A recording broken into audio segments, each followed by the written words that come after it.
Ang mga nakita nyo ay examples ng mga Instagram stories or Facebook My Day. Ito ay usually ginagamit ng mga brands for advertising or ginagamit ng mga karaniwang tao para magpakita ng mga short photos or videos sa kanilang friends or followers. At sa video na to, na third part ng ating Canva tutorial series, pag-uusapan natin kung paano gumawa ng mga ganito sa Canva. Kaya, without further ado, let's get right to it.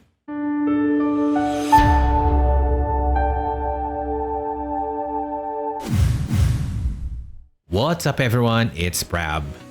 Gaya ng nabanggit ko kanina, ito ang third part ng ating Canva tutorial series. Which means magbe-build up tayo mula sa previous videos natin. Kaya pumunta na tayo sa canva.com at mag-login kung hindi pa kayo nakalogin.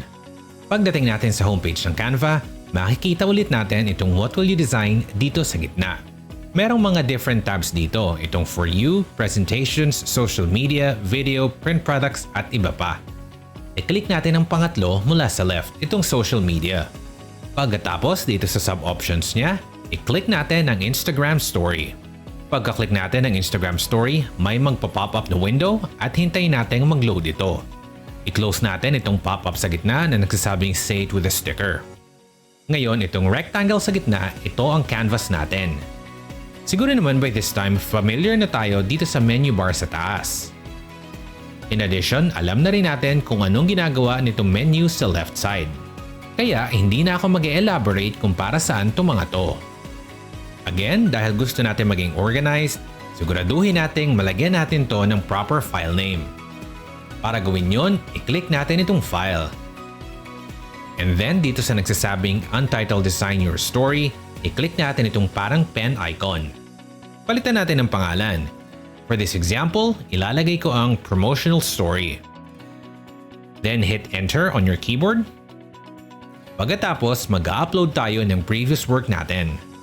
So from the left menu, i-click natin ang uploads, then upload media, then mag-navigate tayo papunta sa location ng transparent logo na pinag-usapan natin noong episode 1, at ang mga stock t-shirt photos na pinag-usapan naman natin noong episode 2. I-upload natin ang mga to. Hintayin natin mag-upload.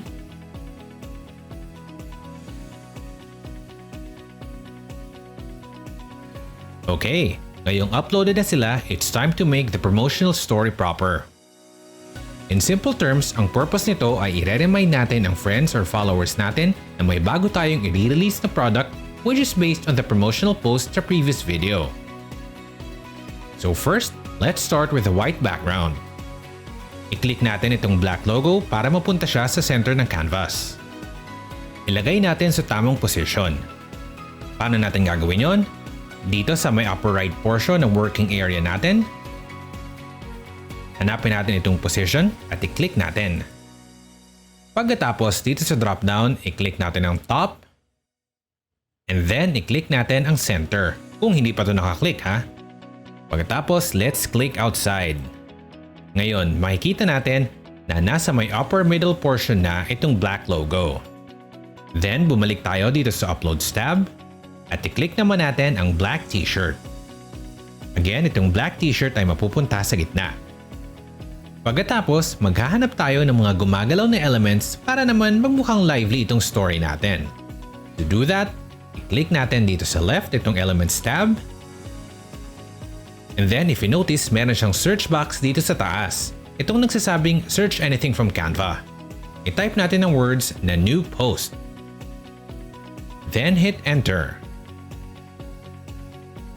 As you can see, marami mga nagpopulate dito sa mga elements sa baba. If you scroll down, meron tayong makikita ng mga animated na elements kung saan nandun yung words na new post. So mamili tayo. After all, marami namang mga animated new post elements. Ito siguro pipiliin ko. Bago ko i-click to, siguraduhin na wala itong crown. Para saan yung crown? Yun lang ay mga elements na available sa mga Canva Pro subscribers. Kaya, click na natin to. Pag-click natin sa kanya, nandito na siya sa gitna. Mamaya na tayo mag-resize, okay? Ang sunod naman nating hanapin ay ang sale sign para alam ng followers or friends natin na nagbebenta tayo. Kaya dito sa search box sa taas, ang hanapin naman natin ay ang sale. So burahin na natin itong new post. I-type natin ang sale, then hit enter. Again, mas maganda kung animated ito. Pwede na siguro to. Again, pinili ko yung free. As expected, pag-click natin sa kanya, tinakpan niya ulit itong mga iba't ibang elements. Bago pa tayo tuluyang malito, i-resize na natin at i-move ang iba't ibang elements na to. So first, i-move natin itong sale. Kung makikita nyo, may guide ulit. Remember na useful itong guides na to para align ang mga different elements natin. Pagka-move ng word na sale, i-resize na natin. To resize, click natin itong corner handle, then drag natin hanggang sa lumiit. After that, ito namang new post. Click natin itong new post element, click sa corner handles, and then drag para lumiit. Then i-drag natin para ma-move ng position. And then oras na i-resize itong logo at itong t-shirt. Medyo iakyat natin itong F-Stuff logo. Pwede na siguro dito. And then i-click natin yung t-shirt. Click and drag sa corner handles para lumaki. Then dito naman sa kabila. And pwede na to. Then siguraduhin natin nasa gitna. And then click natin ulit yung new post. I think ilalagay ko to dito sa may upper left ng t-shirt. Oh, masyado pa rin malaki kaya medyo liitan pa natin. There you go.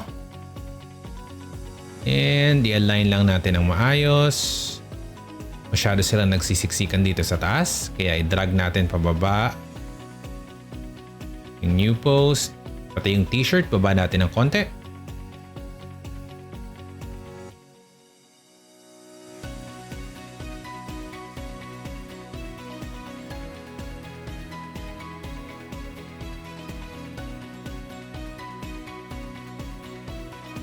There you go.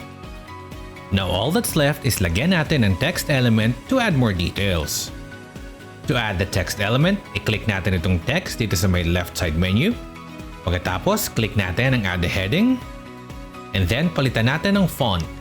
Ngayon, makikita natin ang iba't ibang options para sa font dito sa may itaas na portion ng working area. Click natin itong drop-down menu dito sa upper left para i-reveal ang mga font na pwede natin gamitin. Piliin natin ang Archival Black para katulad ng mga una natin ginamit. And then palitin natin. Pwede na siguro ang 75. And then i-click and drag natin at ilagay natin sa baba nitong sale. Ayan, siguraduhin nasa gitna. And then click inside at palitan natin ng text. Ang lalagay ko siguro dito ay DM for orders. Bakit DM for orders? Kasi gusto nating i-direct message tayo kung gusto nilang umorder ng ating produkto. Again, siguraduhin natin nasa gitna. Click and drag. Ayan, sabi ng guide nasa gitna na raw. And with that, 50% done na tayo. Kailangan na lang lagyan natin ng variation. Para lagyan natin ng variation, mag-add tayo ng page. Scroll down tayo ng konti hanggang makita natin itong add page button. Click natin. Pagkatapos, gawin nating black ang background. To do that, click natin ang Elements tab dito sa left side. Make sure na blank itong search bar. And then makikita natin dito sa Lines and Shapes ang square. Click natin ang square. Makikita nyo na black na siya. Sakto. And then we resize. Again, the corner handles. Then the middle handles. Okay, and then let's repeat the process nung ginawa natin kanina. Bilisan na natin ng konti. Ito namang white t-shirt, itong white logo. Drag yung logo pataas. Siguraduhin nasa center. Palakayin ng konti yung t-shirt. Siguraduhin din nasa center. There. After this, gamitin natin yung elements na ginamit natin kanina. Again, click on the elements. Make sure na blank itong search bar.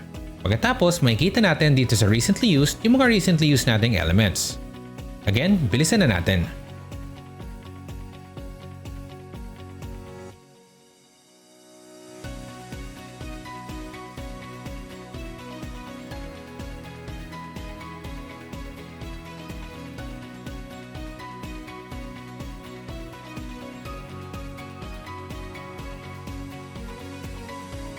There, almost done.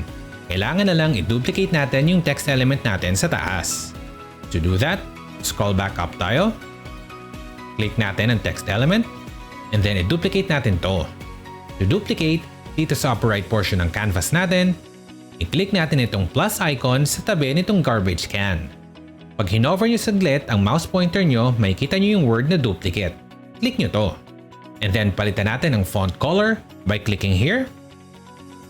And then choosing white. Next, scroll down konti.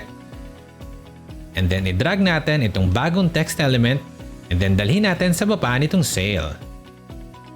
And there you have it! Congratulations! Meron na tayong dalawang variations ng promotional story natin. Kaso, paano natin to save? Ang Facebook My Day or Instagram story, even though viewable sa lahat ng devices, ay pwede lang ma-upload through the phone.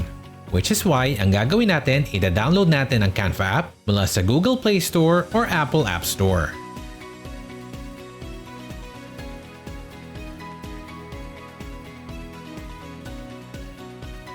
Afterwards, login tayo gamit ang same account details dito sa desktop natin. Pagka-login, sa My Your Designs area, yung file name na promotional story, which is yung ginawa natin kani-kanina lang. Then i-download natin through the phone as an MP4 dahil may mga gumagalaw na elements.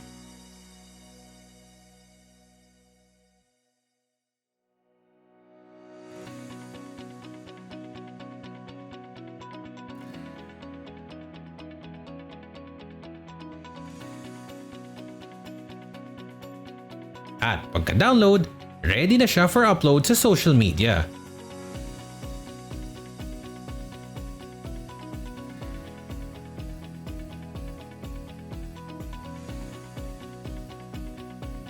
At meron na tayong promotional story para sa ating product. And with that, I hope I was able to help you. I'll see you again in the next video. Till then, stay tuned. Don't forget to like and subscribe, and take care.